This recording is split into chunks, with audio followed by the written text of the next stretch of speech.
Hi friends, welcome to our channel. ఈ వీడియోలో మనం తెలంగాణ ఆర్థిక సర్వేకి సంబంధించిన కొన్ని ముఖ్యమైన ప్రశ్నల్ని ఈ వీడియోలో ప్రాక్టీస్ చేసుకుందాం. సో కాబట్టి ఖచ్చితంగా వీడియోకి లైక్ చేసి ఖచ్చితంగా ఎండ్ వరకు చూడండి. సో ఇది మనకు రాబోయే ఎగ్జామ్స్కి తప్పకుండా యూజ్ అవుతుంది కాబట్టి ఖచ్చితంగా వీడియోకి లైక్ చేయండి. సో ఇక లేట్ చేయకుండా వీడియో స్టార్ట్ చేసుకుందాం. ఓకేనా? సో ఇక్కడ ఫస్ట్ క్వశ్చన్ చూడండి. ఇక్కడ ఫస్ట్ క్వశ్చన్ చూసినట్టయితే క్రింది వారిని పరిశీలింపము అంటున్నాడు. క్రింది వారిని పరిశీలింపము అంటున్నాడు. సో దానికి సంబంధించి మనం చూసినట్టయితే ఇక్కడ చూడండి.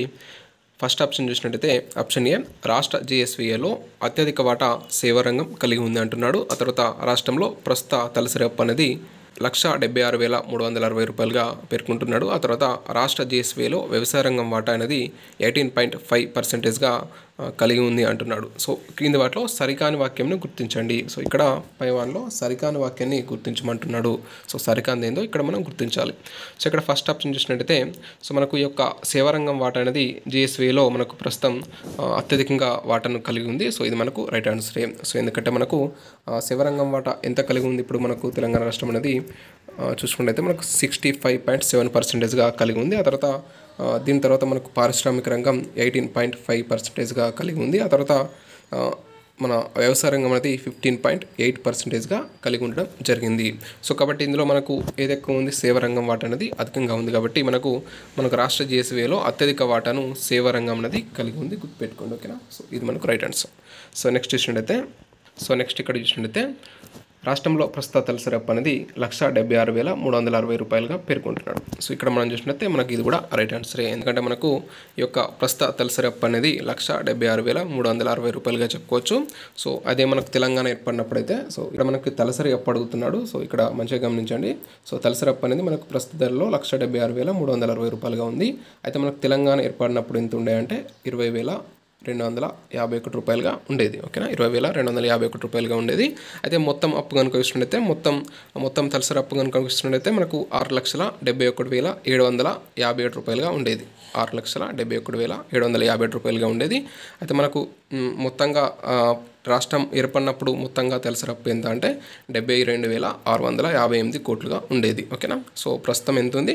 సో మనకు ప్రస్తుతం అప్పు అనేది మొత్తంగా చూసుకుంటే 6,71,757 కోట్లుగా ఉంది. తలసరి అప్పు కనుక చూసుకుంటే 1,76,360 రూపాయలుగా ఉంది. ఓకేనా? గుర్తుపెట్టుకోండి. ఓకే? సో ఇక్కడ ఇది మనకు రైట్ ఆన్సరే. సో నెక్స్ట్ ఇక్కడ చూడండి. సో రాష్ట్ర జీఎస్వీలో వ్యవసాయ రంగం వాటా అనేది 18.5%గా అంటున్నాడు. ఇక్కడ మనకు జీఎస్వీలో వ్యవసాయ రంగం వాటా అనేది 18.5% అంటున్నాడు. సో ఇంతమందికి మనం చెప్పుకున్నాం వ్యవసాయ రంగం వాటా వచ్చేసి మనకి ఇంత 18.5 అనేది మనకి ఇక్కడ 18.5 అనేది ఏంటంటే ఇది పారిశ్రామిక రంగం. ఓకేనా? గుర్తుంచుకోండి. మనకు ఈ యొక్క వ్యవసాయ రంగం వాటా వచ్చేసి 15.8గా చెప్పుకోవచ్చు. ఓకే? సో మనకు సేవా రంగం వాటా ఎంత అంటే అత్యధికంగా 65.7%గా చెప్పుకోవచ్చు. ఓకే? సో ఇక్కడ మనకు ఇది రాంగ్ అవుతుంది. ఆప్షన్ సి అనేది రాంగ్ అవుతుంది. కాబట్టి ఇక్కడ రైట్ ఆన్సర్ ఏమవుతుంది? సో మనకు సరికాని వాక్యమే అడిగాడు కాబట్టి మనకి ఇక్కడ సరికాని వాక్యం అడిగాడు కాబట్టి మనకి ఇక్కడ ఆప్షన్ సి అనేది ఇక్కడ మనకి రైట్ ఆన్సర్గా చెప్పుకోవచ్చు. సి మాత్రమే సరికానిది. Okay? So next second question చూద్దాం.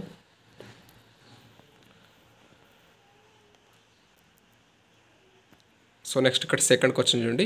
తెలంగాణ రాష్ట్రంలో ఆయిల్ ఫామ్ సాగుని ప్రోత్సహించడానికి రైతుల ఆదాయాన్ని రెట్టింపు చేయడానికి 2024-25 నుంచి 2028-29 వరకు ఎన్ని ఎకరాల్లో ఆయిల్ ఫామ్ సాగును చేయాలని లక్ష్యం పెట్టుకున్నారు ఏమంటున్నాడు? మళ్ళీ ఒకసారి చూడండి క్వశ్చన్. తెలంగాణ రాష్ట్రంలో ఆయిల్ ఫామ్ సాగుని ప్రోత్సహించడానికి రైతుల ఆదాయాన్ని రెట్టింపు చేయడానికి 2024-25 నుంచి 2028-29 వరకు ఎన్ని ఎకరాల్లో ఈ యొక్క ఆయిల్ ఫామ్ సాగును చేయాలని లక్ష్యంగా పెట్టుకోవడం జరిగిందంటే మనకు 3.50 లక్షల ఎకరాల్లో ఈ యొక్క ఆయిల్ ఫామ్ సాగు చేయాలని లక్ష్యంగా పెట్టుకోవడం జరిగింది. ఓకేనా? సో సెకండ్ క్వశ్చన్ ఆన్సర్ వచ్చేసి మనకు ఆప్షన్ 4 అనేది ఇక్కడ రైట్ ఆన్సర్గా చెప్పుకోవచ్చు. ఓకే? సో మనకి ఇది national mission on edible oil palm అనే పథకం ఆధారంగా ఈ యొక్క ఆయిల్ సాగు అనేది చేయడం జరుగుతుంది. ఓకేనా? సో ఆప్షన్ 4 అనేది ఇక్కడ రైట్ ఆన్సర్గా చెప్పుకోవచ్చు. ఓకే? సో 3.50 లక్షలు. సో నెక్స్ట్ థర్డ్ క్వశ్చన్ చూద్దాం. సో ఇక్కడ థర్డ్ క్వశ్చన్ చూడండి. ఈ క్రింది వారిని పరిశీలింపము అంటున్నాడు. సో దాని కనుక మనం చూసినట్టు ఇక్కడ చూడండి.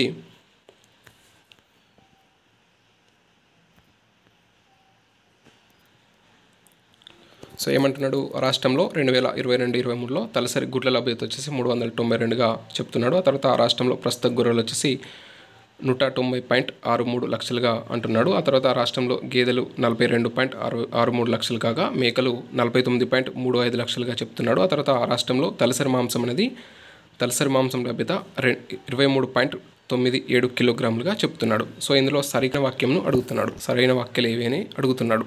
సో కాబట్టి ఇందులో మనకు సరైన వాక్యాలు కనుక వచ్చినట్లయితే మనకు ఇవన్నీ కూడా రైట్ ఆన్సరే. ఓకేనా, సో ఇవన్నీ కూడా రైట్ ఆన్సరే.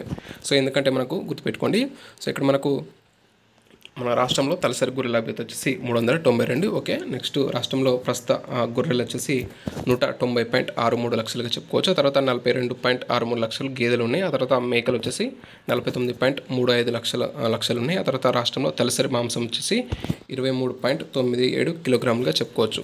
సో అదేవిధంగా మనకు కోళ్ళు, సో కోళ్ళు ఎంత అంటే మనకు గుర్తుపెట్టుకోండి, సో కోళ్ళు వచ్చేసి మనకు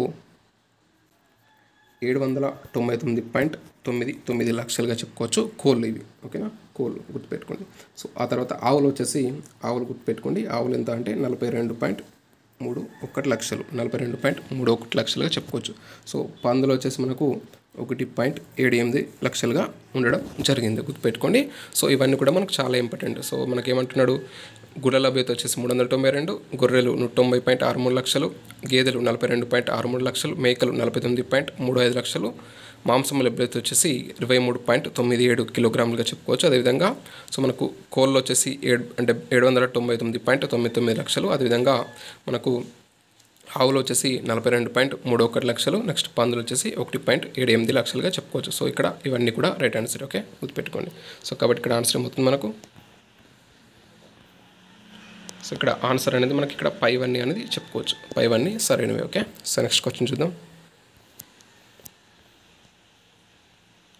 సో నెక్స్ట్ ఇక్కడ 4th క్వశ్చన్ చూడండి.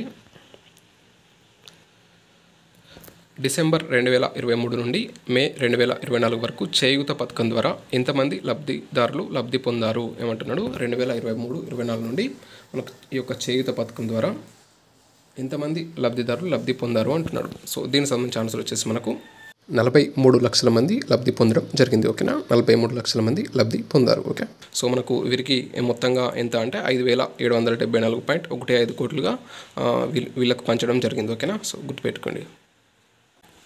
సో నెక్స్ట్ 5th క్వశ్చన్ చూసినట్టయితే,